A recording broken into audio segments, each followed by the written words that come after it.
Hey, it's Ed. Welcome to another Lessons from My Mentor. This one goes to several of my mentors, and definitely bosses that I've had in the past, and it's the annual review, the dreaded annual review. I had so much fun. I remember when I was early in my career at Parkview Episcopal Medical Center in Pueblo, Colorado, they had what's called an APOP, which means annual piece of paper, because the JCO regs back then said everyone should have an annual piece of paper, for your performance review.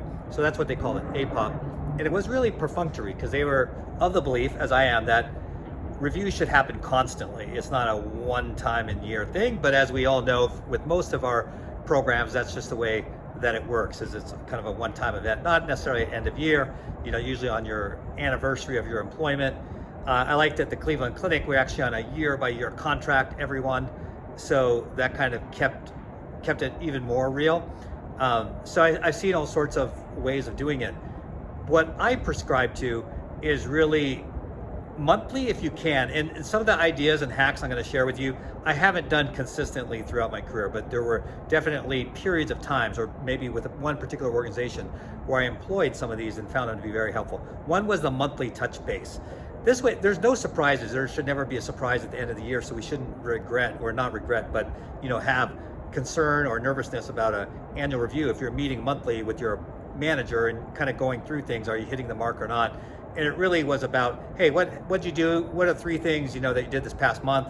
And what are the three things you're going to focus on in the next month? And they all should be aligned with the OKRs of the organization, or KPIs of the organization, of course. So that's a good way, because you're meeting routinely and there's no surprise, as I said. So that's a good technique. I did that for quite some time. Another thing, so flipping it now, so that's you as a manager, how you might want to manage it, so that when it is time for the annual review, it isn't anything difficult to prepare for. So you just go through the prior months and just summarize. Or quarterly, right? So I also did it quarterly, the same sort of thing. What are the three things? What are the three things you're focused on next? And again, always aligned with the organization.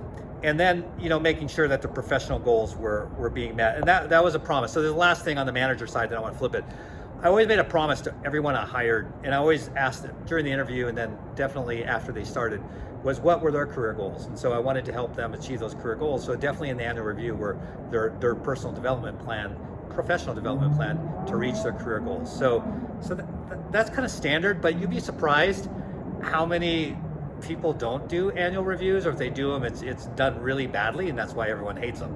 But if you just apply a little bit of discipline, it makes it a lot easier. Now I want to flip it around.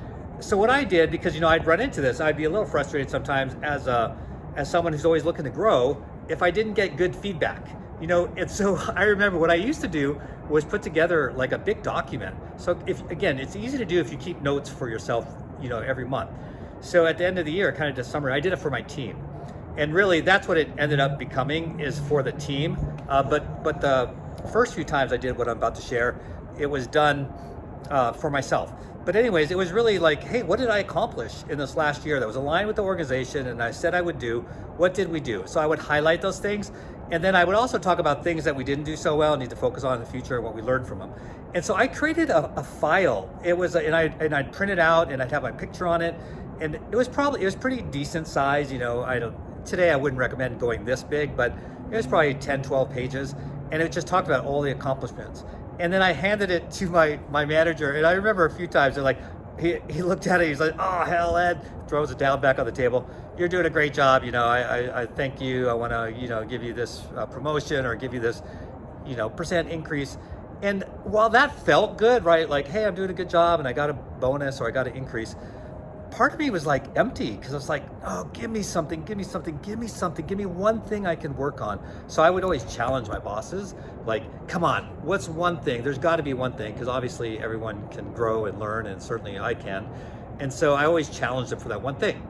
So that's a technique, is to write up your own document to make it easy for your manager. So then as I matured, I started just doing it for the team, because my success, my failure is all the team.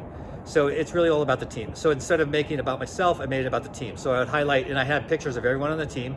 So it was the same sort of format, pictures of everyone, the team, a little bit about them on each page, just to refresh the manager, and then the accomplishments of the team, and basically the whole division. And that worked pretty well too. But again, my managers were not always, they weren't used to that as well. So it's like a sort of give and take. You got to figure it out. So those are some of the things. Now I'm going to flip it one more time on that one thing. So now back to the manager. If you're a manager, give everyone that one thing.